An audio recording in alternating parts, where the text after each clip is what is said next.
Nabi memulai untuk memperbaiki keadaan itu. Pertanyaan, dari mana Nabi mulai? Nabi diarahkan oleh Allah. Dan Allah Maha tahu tentang manusia. Nah, teori ini harus dipahami. Jangan kognitif, afektif, psikomotorik. Itu karangan orang, hasilnya sangat merugikan. Hasilnya itu orang-orang yang koruptor dan sebagainya itu kan. Coba ini, bagaimana Allah mengajarkan Nabi Muhammad SAW? Lihat surat Al-Jumu'ah yang kedua. Ada apa dengan jiwa ini? Psikologi yang ditemukan oleh Sigmund Freud segala macam itu gagal menurut saya itu. Kalau kita lihat psikologi dalam Al-Quran, luar biasa. Makna jiwa itu, menurut teori-teori barat, jiwa itu ada di akal. Bukan. Jiwa itu perpaduan antara jasmani dan rohani. Itulah nama jiwa. Ambillah itu penasihat-penasihat yang ahli agama untuk bisa memberikan masukan. Ya, karena ini kan manusia itu bukan cuma sekedar memenuhi pangsa pasar. Nah, itu kapitalis tuh. Cara berpikirnya itu. Cobalah mengikuti pola yang diajarkan oleh Allah kepada Muhammad. Lihat itu peradaban umat manusia. Dahsyat. Lihat itu Will Durant dalam bukunya The History of Civilization. 20 juz menceritakan bagaimana sejarah umat manusia. Tidak ada peradaban seperti umat Islam.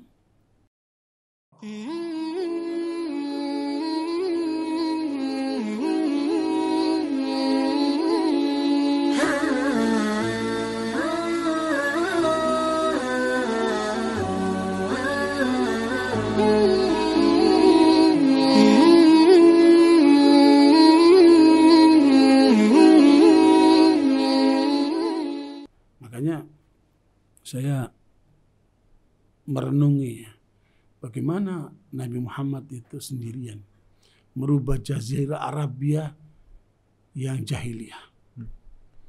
Membunuh orang tanpa sebab. Bahkan membunuh anak sendiri. Ya, karena dianggap anak itu nanti tidak bisa membahagiakan.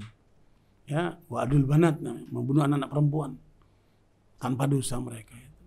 Kejahatan luar biasa. Perang hanya gara-gara onta. Membunuh, minuman, zina, segala macam. Bahkan ditelusuri oleh para ulama ada 128 perilaku jahiliyah pada saat Nabi Muhammad menyuarakan dakwahnya itu. Meskipun ditemukan ada 60 perilaku yang baik di tengah masyarakat jahiliyah itu. Ada 60 perilaku yang baik, ada 128 perilaku yang menyimpang, yang jahiliyah itu. Nabi memulai untuk memperbaiki keadaan itu. Pertanyaan, dari mana Nabi mulai? Nabi diarahkan oleh Allah. Dan Allah Maha tahu tentang manusia. Nah, teori ini harus dipahami. Jangan kognitif, afektif, psikomotorik. Itu karangan orang, hasilnya sangat merugikan. Hasilnya itu orang-orang yang koruptor dan sebagainya itu kan. Coba ini, bagaimana Allah mengajarkan Nabi Muhammad SAW? Lihat surat Al-Jumu'ah yang kedua. Walladzi ba'atsa fil ummiyina rasulan minhum yatlu 'alaihim ayati wa yuzakkihim wa yu'allimuhumul kitaba wal hikmah wa in kanu min qablu la fi dhalalin mubin. Luar biasa. Allah arahkan Muhammad, kamu rubah manusia dari mana merubahnya ya Allah? Rubah dari kalbunya. Gimana caranya? Yatlu 'alaihim ayati. Bacakan ayat-ayat Al-Qur'an. Nih, di tangan saya ini hasil penelitian Dr. Taufik Pasyak. Dr. Taufik Pasyak ini ahli neuroscience. Ahli neuroscience. Optimisasi otak dengan Al-Quran. Dia bicara otak nih. Belum bicara kalbu ini. Baru otaknya nih. Karena di dalam otak ini ada 5 hal. Ada 5 gelombang. Ada namanya gamma. Ada namanya beta.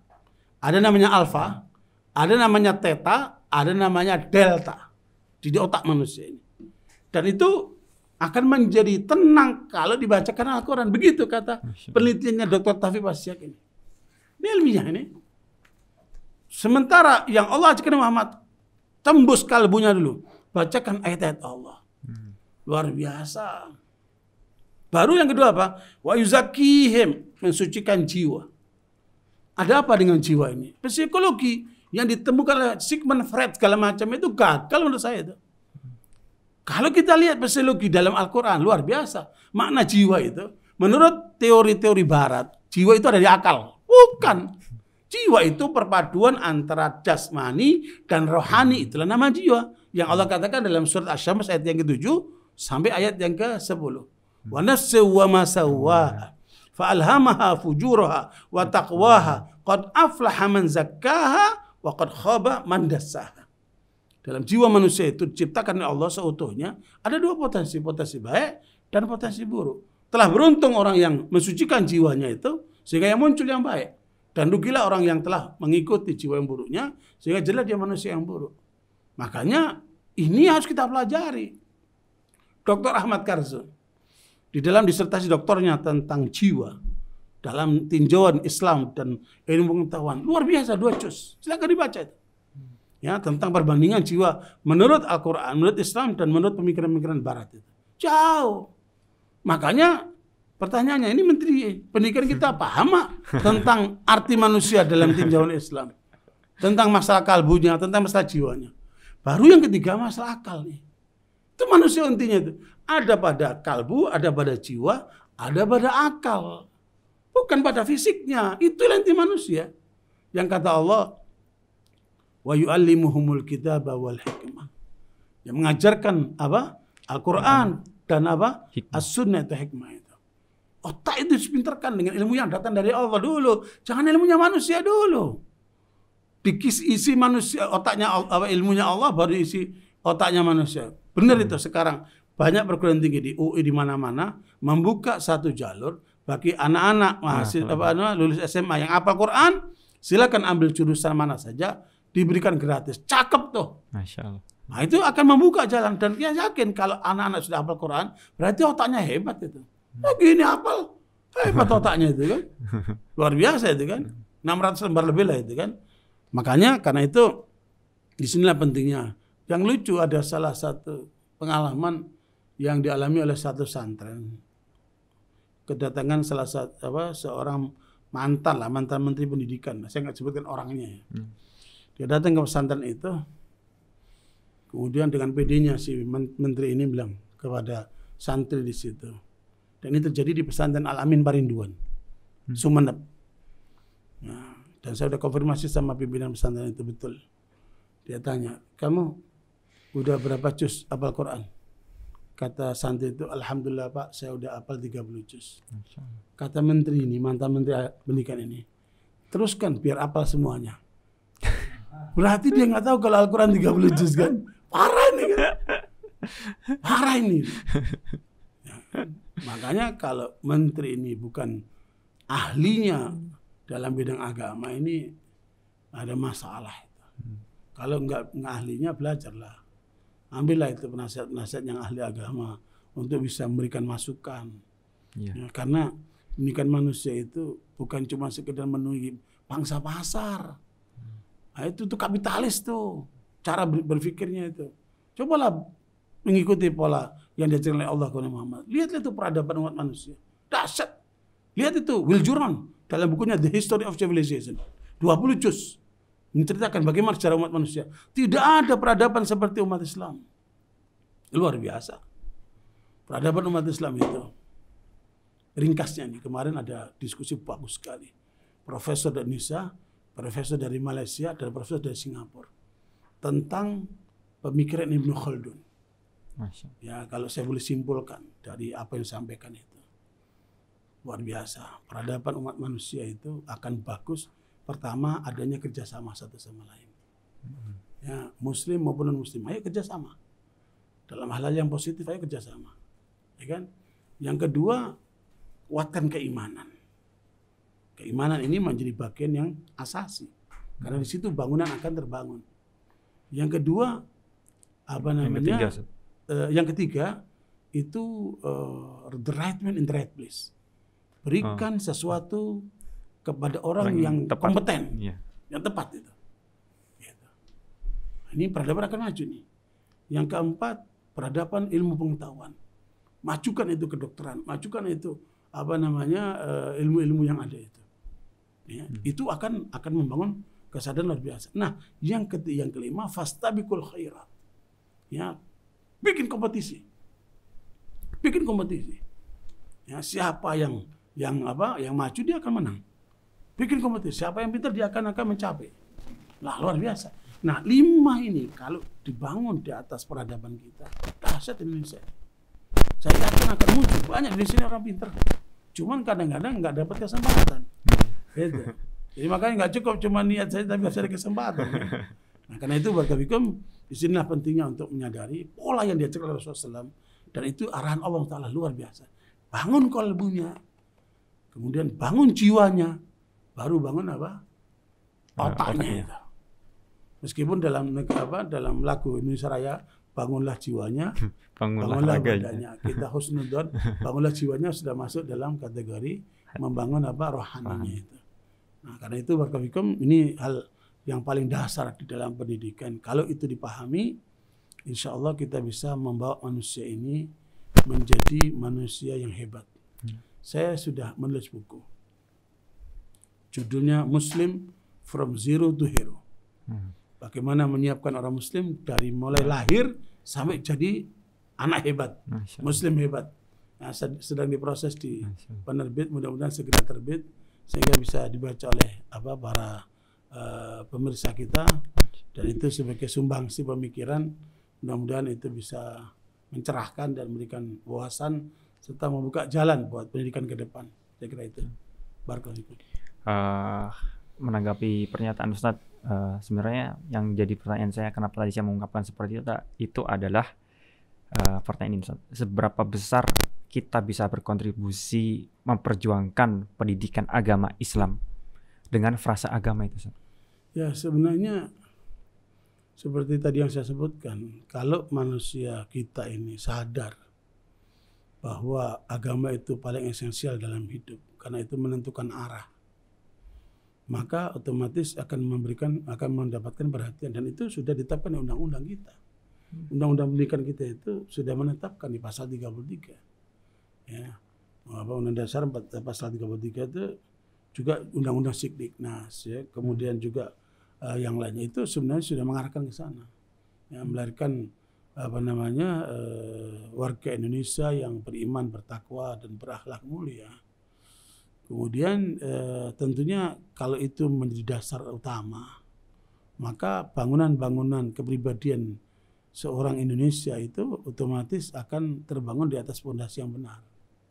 Kalau dalam bahasa Al-Quran itu, dalam surat Ibrahim ayat 24-25 itu, alam tara kaifa daraballahu matalan kalimatan tayyibatan ka syajaratin tayyibatin asluha thabitun wa far'uha fis sama' tu'ti ukulaha kulla hina bi'idzni rabbiha wa yadribullahu al-amthala lin-nasi la'allahum yatadhakkarun. Tidakkah kamu melihat pemisalan kalimat thayyibah la ilaha illallah ketika menancap di dalam diri seorang, maka dia ibarat satu pohon. Yang Nabi menafsirkan pohon itu adalah pohon kurma. Pohon kurma itu pohon yang ramah lingkungan. Ya, dia bisa menahan air untuk 2 tahun. Makanya ketika pohon kurma itu berkumpul, maka yang terjadi adalah rindang dia. Karena dia ramah lingkungan. Kemudian pohon itu kokoh akarnya. Makanya orang mukmin itu tidak mudah stres, depresi, tapi dia kokoh menghadapi kehidupan ini. Kemudian menjulang ke atas itu pohon itu, itulah ibadahnya, doanya, segala macamnya, dan menghasilkan buah suatu waktu, itulah buah kurma. Dalam jurnal American Scientist itu disebutkan tidak ada buah yang mengandung seluruh unsur vitamin seperti buah kurma. Jadi makanya permisalan itu Allah berikan kepada orang yang berakal. Makanya mari kita jadi orang berakal, jadi orang yang intelek. Yang intelektual kita itu jangan sampai hanya dicekokin dengan pemikiran-pemikiran dari sisi manusiawi saja. Pelajari itu ajaran-ajaran Allah itu, petunjuk-petunjuk Allah itu, supaya kita jadi spiritualnya bagus, intelektualnya bagus, arah hidup itu jadi bagus, terarah gitu. Nah, pendidikan anak kita kan perlu ke arah itu, sehingga mereka terbangun di atas fondasi yang benar. Kalau kita lihat di negara-negara lain itu, ini ada 6 profesor di Mesir melakukan penelitian terhadap pola pendidikan di seluruh dunia. Di negeri Israel, pola pendidikan ini kayak apa? Amerika kayak apa? Eropa kayak apa? Jepang kayak apa? Cina kayak apa? Rusia kayak apa? Negeri Islam kayak apa? Meskipun ditemukan oleh 6 profesor ini pola pendidikan yang terbaik itu adalah pola dari pendidikan Israel. Kenapa? Karena Israel itu menekankan agama dulu. Jadi 3 hal yang ditekankan dalam pendidikan Israel itu: pertama agama, yang kedua itu pemikiran, yang ketiga itu skill. Itu pola pendidikan Israel. Hasil dari penelitian 6 profesor itu. Jadi agama dulu, kemudian pemikiran untuk supaya maju berpikirnya, karena mereka ditanamkan we are the chosen people. Yahudi itu menganggap diri orang yang terpilih, lebih baik dari manusia lain. Kalau orang-orang lain bisa melahirkan karya-karya, kalian harus lebih hebat dari mereka. Itu ditanamkan pemikiran itu. Baru yang ketiga skill, kemampuan terhadap skill, life skill itu kan. Nah, kalau itu kemudian pola Yahudi, kenapa kita nggak kok kalah dengan mereka? Padahal kita punya itu. Hasil sebenarnya itu kan, subhanallah, itu hasil dari kita. Makanya saya lihat kajian Al-Quran di Israel itu dipelajari betul Al-Quran itu oleh mereka. Ada buku saya dapatkan kajian Al-Quran di Israel, luar biasa mereka. Mereka tahu tuh kebenaran Islam itu. Sampai ada Yahudi mengatakan, kalau saja ayat yang dalam surah Al-Maidah yang ketiga, al-yauma akmaltu lakum dinakum wa atmamtu alaikum ni'mati wa raditu lakumul Islam madina. Ya, aku hari ini aku ridho ya atas agama kalian, dan aku sempurnakan nikmat kalian, dan aku ridhoi Islam sebagai agama. Kalau itu turun buat kami kaum Yahudi, kami akan pesta setiap tahun memperingati ayat itu. Coba itu. Mereka tahu itu. Cuman kitanya ini umat Islam nggak sadar-sadar. Akhirnya kelewatan oleh mereka semua itu kan. Ayo kita sadari ini. Pondasi dasar ini. Agama dulu kan. Baru pemikir, kalau Al-Quran disebut jiwa. Bangunan jiwa. Supaya mentalnya bagus. Jangan mental terjajah. Jangan mental kiri, jangan mental mental terjajah. Mental kita harus mental pemenang itu. Kemudian baru kemampuan otak ini. Gitu. Coba bandingkan pola Yahudi sama pola Islam ini, luar biasa. Apalagi pola-pola lain ketinggalan semua itu. Tapi apa yang terjadi? Kita kognitif, afektif, psikomotorik, dari mana dapatnya ini? Ini harus kita luruskan teori itu. Itu barakallahu. Dan saya berharap profesor-profesor bidang pendidikan bicaralah. Yang ngerti tentang Islam, yang ngerti tentang pola-pola pendidikan yang benar, bicaralah, jangan diam. Saya belum menemukan ini pembandingan seperti ini. Ya, kita ini cuma memicu saja supaya mereka yang punya kemampuan di dalam dunia pendidikan itu, marilah bicara yang benar. Ya, bawa ini umat dan bangsa ini ke arah kemajuan, ke arah yang benar. Jangan teori-teori melulu. Capek kita dengan teori-teori terus kan. Makanya agama ini bukan cuma teori. Agama ini adalah harusnya menjadi praktek. Gitu. Kata orang bule, tell me then I will forget. Kalau kamu cerita, saya bakal lupa. Show me then I will remember. Kalau kamu tunjukkan, saya akan ingat. And let's do it then I never forget. Kalau kamu buktikan, saya gak akan pernah lupa. Begitu. Nah, agama sekarang sekolah-sekolah buat teori melulu, cerita tentang agama begini. Ya dapat apa itu anak-anak? Enggak ada prakteknya. Menarik sekali. Saya pernah sering ya, kalau waktu luang saya pergi ke masjid-masjid yang ada dekat sekolahan. Suatu kali saya sholat di masjid yang di sebelahnya sekolahan Islam. Pada waktu sholat duhur, di situ ada anak SD. Kemudian masuklah mereka waktu sholat duhur. Saya tanya, mana guru kalian? Apa jawabannya? Ada pak, pacaran di kelas, di kantor. Ya, coba itu. Jawaban anak-anak kan polos. Kata mereka, ada pak, mereka pacaran di kantor. Kata. Coba itu. Anak-anaknya ke masjid jamaah, gurunya pacaran di kantor. Gimana? Karena nggak ada contoh itu. Coba itu. Innalillahi wa inna ilaihi raji'un. Makanya kalau mau generasi yang benar harus ada contoh, keteladanan. Pendidikan terbaik adalah keteladanan. Kalau nggak ada keteladanan, di mana akan jadi generasi yang baik? Coba kamu lihat. Ini orang tua sudah mulai banyak kesadar, akhirnya banyak nyekolahkan anaknya di pesantren. Ketika orang tuanya datang ke pesantren, ngunjungin anaknya, mereka bawain makanan apa yang sukanya. Apa kata? Nih, makan di sini. Kau usah sama teman kamu, makan sini. Lah, orang tua ngajarin nggak benar nih. Bukan di pesantren diajarin makan bareng-bareng. Tapi orang tuanya diajarin makan sendiri. Coba itu. Dan tidak jarang banyak orang tua yang rusak seperti ini kan. Jadi tidak mendukung pendidikan yang ada di pesantren itu. Maka orang tuanya juga harus pesantrenkan juga rupanya itu. Jadi bukan anaknya pesantrenkan, orang tuanya pun pesantrenkan juga. Wallahu a'lam. Nah, Kita stop dulu. cukup saya kira. Ya. Cukup Ustaz. Iyalah. Saya masih punya banyak pertanyaan. Ya, nanti lain waktu insyaallah. Karena sudah jam 12 mau duhur. Insyaallah kita lanjutkan dalam tema yang lain. Ya. Panda ini sebagai pemicu saja. Oh gitu. Ya mudah-mudahan Allah berikan keberkahan, didengarkan oleh banyak orang. Ya, supaya nanti ayo kita perbaiki pendidikan kita ini. Jangan bergantung kepada beberapa orang yang mungkin pemahaman keagamannya juga masih masih dipertanyakan kan. Nah, Ustaz. Ya Allah barifikum. Kalau begitu mungkin seperti biasa Ustaz, closing statement dari Ustaz tentang pendidikan. Ya barakallahu. Jadi suatu bangsa, suatu peradaban sangat ditentukan oleh pendidikannya. Karena itu merubah bangsa berarti merubah pendidikan. Ada satu ungkapan yang saya temukan dari kawan saya dalam satu forum internasional. Dia Muslim dari Kanada.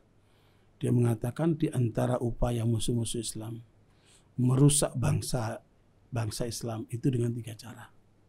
Pertama, rusaklah pimpinan rumah tangganya sehingga hancur rumah tangganya. Ini harus kita waspadai. Yang kedua, rusaklah guru-guru di sekolahan. Karena akan rusak murid-muridnya. Yang ketiga, rusaklah ulama sebagai pancang masyarakat itu. Maka runtuhlah masyarakat itu. Maka ini harus kita waspadai 3 ini. Ya, jaga rumah tangga, jaga sekolahan, jaga ulama. Sehingga umat kita, bangsa kita menjadi bangsa yang seutuhnya. Jangan mau dirusak oleh mereka. Nah, dengan itu kata kuncinya ada pada pendidikan. Karena itu pendidikan menjadi hal yang sangat penting untuk menjadi perhatian kita semuanya. Wallahu a'lam bishawab. Baik dalam rumah tangga, sekolahan maupun masyarakat. Alhamdulillah. Terakhir dari kami, mungkin closing statement sebentar dari saya selaku pembawa acara, bahwasanya Syekh Asy'arawi pernah mengatakan, "Wa man wahaba nafsahu lid-dunya lam yu'tihi dunya illa qat'atan fil ardi liyudfana fiha." Barang siapa yang dirinya dia fokuskan kepada dunia, maka sungguh dunia itu tidak akan memberikan kepadanya sesuatu apapun kecuali satu petak tanah untuk menguburkannya. Waman wahaba nafsahu lillah, barang siapa yang memberikan seluruh jiwa raganya kepada Allah Subhanahu wa taala, termasuk di dalamnya adalah memprioritaskan pendidikan agama, sayu'tihillah, maka Allah akan memberikan kepadanya jannah, surga, arduhas samawati wal ard, yang luasnya adalah sebesar bumi dan langit. Mungkin itu Ustaz. Allahu akbar. Jazakumullah khair Allah atas barik insyaallah. waktunya Ustaz. Hayakumullah ya Allah. Assalamualaikum warahmatullahi wabarakatuh. Waalaikumsalam warahmatullahi wabarakatuh.